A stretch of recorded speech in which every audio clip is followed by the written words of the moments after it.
Years ago, the arrival of 5 red heifers in Israel attracted global attention.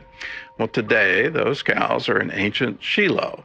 CBN's Chris Mitchell explains the significance of this historic event.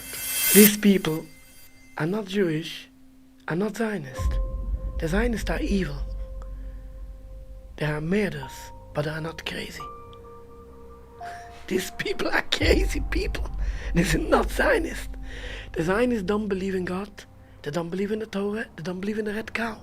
Did you ever hear Bibi Netanyahu speaking about the red cow? He laughed on that. It's a joke.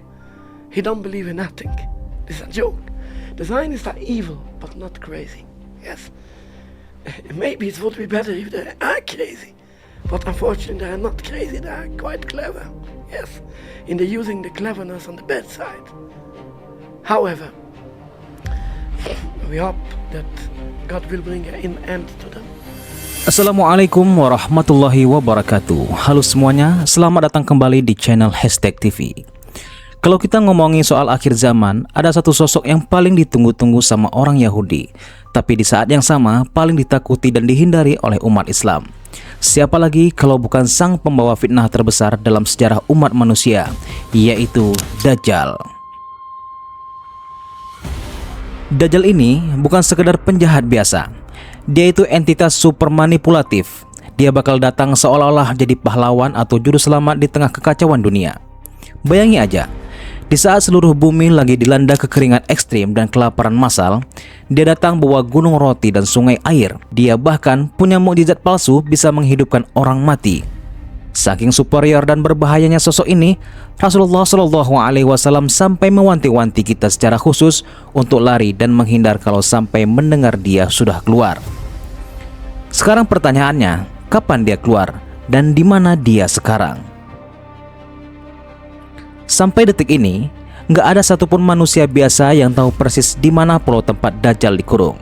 Tapi anehnya, para pengikut setianya di luar sana justru lagi sibuk banget mempersiapkan karpet merah buat kedatangannya. Mereka melakukan segala cara, bahkan sampai pada taktik yang terkesan memaksa Tuhan. Nah, belakangan ini jagat maya geger. Kenapa?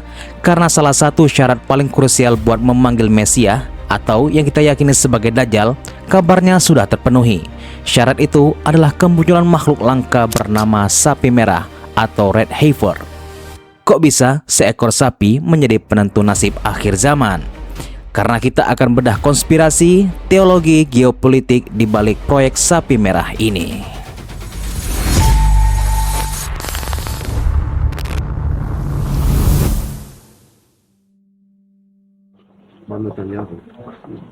ברכה בבית, מרבן גיסה צריך מגיזם, זה ברכה בהצלחה, ותפלאי ובתשיר,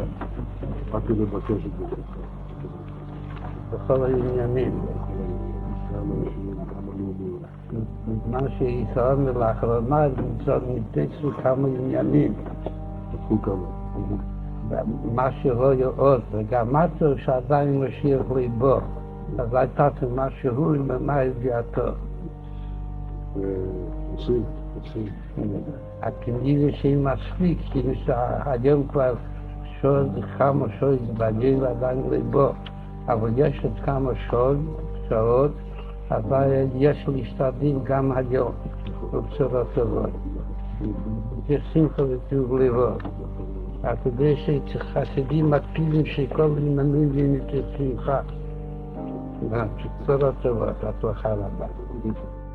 Buat kalian yang belum tahu, saat ini Israel dipimpin oleh koalisi pemerintah sayap kanan yang sangat-sangat ekstrim, bahkan sering dikritik oleh orang Yahudi moderat itu sendiri.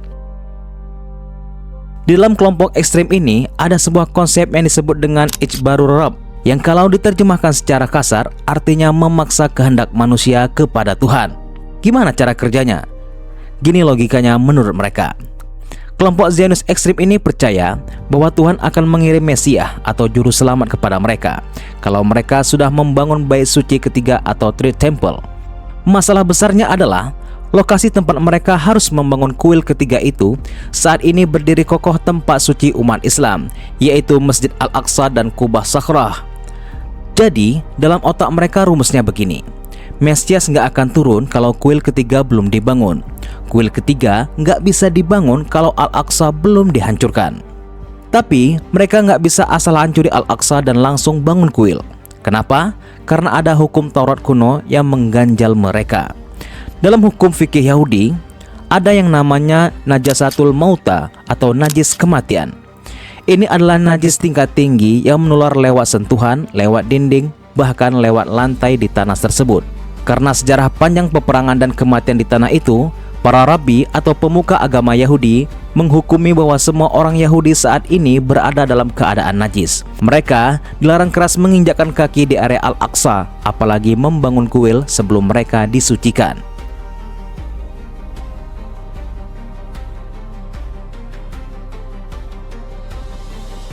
Lalu, apa syarat untuk menyucikan najis tingkat tinggi ini?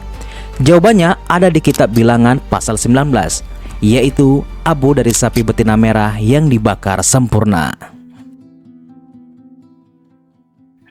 Nah, untuk nyari sapi merah ini bukan kayak nyari sapi kurban di pinggir jalan pas mau Idul Adha. Syaratnya itu gila banget, nyaris mustahil. Organisasi ekstrim Yahudi seperti The Temple Institute sudah puluhan tahun mencari sapi ini. Agar seekor sapi sah dijadikan parah adumah atau sapi betina merah untuk ritual penyucian ini, dia harus lolos 4 syarat super ketat dari tradisi Talmud. Yang pertama, warnanya harus 100% merah sempurna. Nggak boleh ada belangnya.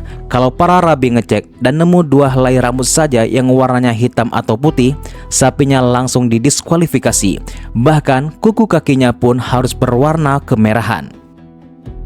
Yang kedua, usianya harus presisi. Sapi itu harus berumur minimal 3 atau 4 tahun. Kurang dari itu nggak sah. Lebih tua dari itu beresiko cacat. Yang ketiga, fisiknya harus tanpa celah, bebas dari segala jenis kecacatan internal maupun eksternal.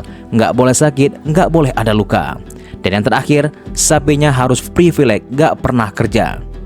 Ini syarat paling berat. Sapi ini nggak boleh pernah dipakai buat kerja fisik apapun, nggak boleh pernah dipakai tali kekang, nggak boleh dipakaikan narik gerobak, nggak boleh ditunggangi, apalagi dipakai ngebajak sawah. Sekali saja dia dipakai untuk bekerja, batalah kesuciannya. Makhluk sesempurna ini sangat-sangat langka. Dalam sejarah Yahudi, dari zaman kuno sampai kuil kedua dihancurkan oleh Romawi pada tahun 70 Masehi, tercatat cuma ada 9 ekor sapi merah yang pernah dikorbankan. Dan inilah plot twistnya. Tokoh filsuf dan rabi besar Yahudi, yaitu Maimonides, pernah menulis ramalan bahwa sapi merah ke-10 hanya akan dipersiapkan oleh sang Raja Mesias itu sendiri. Jadi bagi mereka, menemukan sapi ke-10 ini adalah alarm bahwa Mesias sudah on the way. Dan dalam pandangan estologi Islam, Mesias palsu yang ditunggu-tunggu oleh kaum Yahudi ini tidak lain dan tidak bukan adalah sosok Dajjal.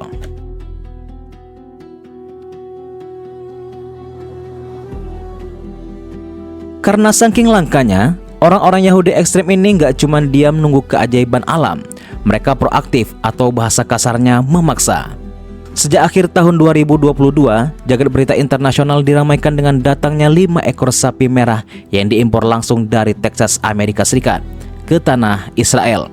Peternak Zionis Kristen di Amerika sengaja merekayasa genetik dan merawat sapi-sapi ini bak anak raja demi memenuhi ramalan tersebut. Tahun ini, kabarnya ada sapi merah yang juga lahir di lembah Galilea. Dalam laporannya disebutkan, ada antusiasme gila-gilaan dari orang-orang Yahudi. Lebih dari 150 orang sudah mendaftar untuk ikut pelatihan pelayanan bait suci dari target 200.000 relawan. Tapi tunggu dulu, ada satu masalah birokrasi langit yang belum kelar. Tadi kan kita bahas kalau abu sapi ini buat menyucikan orang yang najis. Pertanyaannya, yang nyembelih dan ngebakar sapi itu harus orang yang suci juga kan? Nah, kalau semua orang Yahudi sekarang statusnya najis, siapa dong yang boleh menyembelih sapi ini? Ini yang bikin merinding. Konon, untuk mengakali aturan ini, mereka sudah menyiapkan anak-anak khusus. Anak-anak ini dilahirkan dan dibesarkan di sebuah kompleks yang diisolasi ketat. Mereka nggak boleh nyentuh tanah sembarangan, interaksi dengan orang luar sangat dibatasi, semuanya demi menjaga agar mereka tetap berstatus suci sejak lahir. Sekarang kabarnya, anak-anak itu sudah beranjak remaja dan siap melakukan ritual penyembelihan di Bukit Zaitun, tepat menghadap ke arah Al-Aqsa.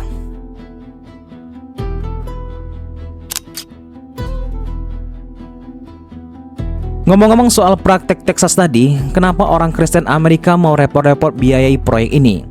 Disinilah letak benturan keyakinannya. Kelompok Evangelika atau Kristen Zionis di Amerika punya agenda berbeda. Mereka juga ingin kuil ketiga dibangun, tapi buat tujuan lain. Mereka percaya kalau kuil itu berdiri, Yesus akan turun dari langit. Kalau saat sapi merah ini dibakar dan ada api turun dari langit sebagai tanda kurban diterima, beres. Tapi kalau nggak ada api, mereka yakin orang Yahudi akan sadar bahwa Taurat sudah kadaluarsa, lalu berbondong-bondong masuk agama Kristen. Jadi ini ibarat kerjasama dua pihak yang saling memanfaatkan demi ending yang berbeda. Lalu bagaimana pandangan Islam soal masalah ini? Apakah sapi merah ini benar-benar tanda kiamat dari sudut pandang kita? Para ulama kita dengan tegas menyatakan bahwa tanda-tanda kiamat besar dalam Islam tidak melibatkan narasi sapi merah. Keluarnya Dajjal, turunnya Nabi Isa alaihissalam, dan munculnya Imam Mahdi itu pasti terjadi, dan rutenya sudah jelas dalam hadis sahih. Tapi ritual sapi merah ini murni merupakan doktrin teologi Yahudi.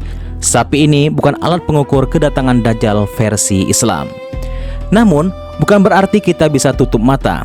Justru proyek sapi merah ini sangat berbahaya, bukan karena nilai gaibnya, tapi karena potensi geopolitiknya. Kalau ritual penyembelihan sapi merah ini dianggap sukses oleh para ekstremis, ini akan jadi legitimasi, jadi lampu hijau buat ratusan ribu massa Yahudi radikal untuk menyerbu, menggusur, atau bahkan mencoba meruntuhkan Masjid Al-Aqsa demi membangun kuil mereka. Dan kalau Al-Aqsa disentuh, wah, ini bukan lagi konflik lokal Palestina-Israel. Ini bakal memicu kemarahan nyaris 2 miliar umat Islam di seluruh dunia.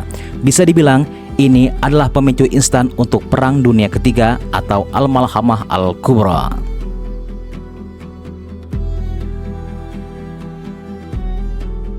Makanya, Rasulullah SAW sudah mengabarkan jauh-jauh hari. Beliau bersabda bahwa kelak akan ada gencatan senjata dengan bangsa Romawi atau bangsa Barat yang berujung dengan pengkhianatan. Lalu puncaknya, Dajjal sang pembohong agung akan keluar. Sebelum akhirnya dia dikalahkan dan meleleh di hadapan Nabi Isa alaihissalam layaknya garam yang larut di dalam air.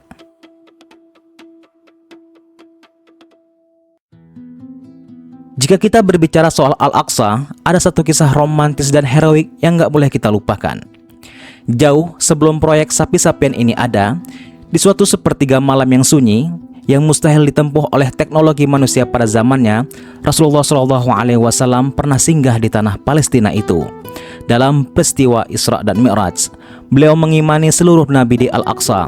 Seolah-olah sebelum beliau naik menembus langit ketujuh, beliau menatap lama tempat itu dan memberi pesan tersirat kepada umatnya. Tanah ini akan diuji dengan ujian yang sangat berat, tapi tanah ini tidak akan pernah kutinggalkan. Oleh karena itu, menjaga Al-Aqsa bukan cuma urusan orang-orang Palestina, tapi urusan akidah setiap Muslim. Lalu, gimana cara kita melindungi diri kita sendiri dan keluarga kita dari fitnah Dajjal yang sistemnya sudah mulai dibangun hari ini? Rasulullah SAW mewariskan senjata untuk kita.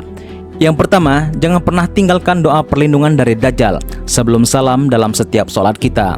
Allahumma inni a'udzubika min adzabi jahannam wa min adzabil qabr wa min fitnatil mahya wal mamat wa min syarri fitnatil masiihid dajjal. Yang kedua, hafalkan dan rutinkan membaca 10 ayat pertama atau 10 ayat terakhir dari surah Al-Kahfi, terutama di hari Jumat. Dan yang ketiga, kalau zaman itu sudah tiba dan kita mendengar Dajjal muncul, menghindarlah, lari ke gunung-gunung atau mengungsi ke Mekah dan Madinah, karena dua kota suci itu dijaga ketat oleh malaikat dan tidak bisa ditembus oleh Dajjal. Setelah mendengar semua penjelasan tadi, bagaimana menurut kalian? Apakah proyek sapi merah ini benar-benar akan menjadi trigger besar atas rentetan kejadian akhir zaman dan kemunculan Dajjal nanti? Atau jangan-jangan ini murni cuman tipuan muslihat narasi Dajjal agar para pengikutnya punya alasan dan legitimasi suci untuk bisa semena-mena menghancurkan Masjid Al-Aqsa? Coba drop tanggapan, opini, atau mungkin informasi tambahan yang kalian punya di kolom komentar di bawah ini. Kita diskusi bareng secara sehat di sana.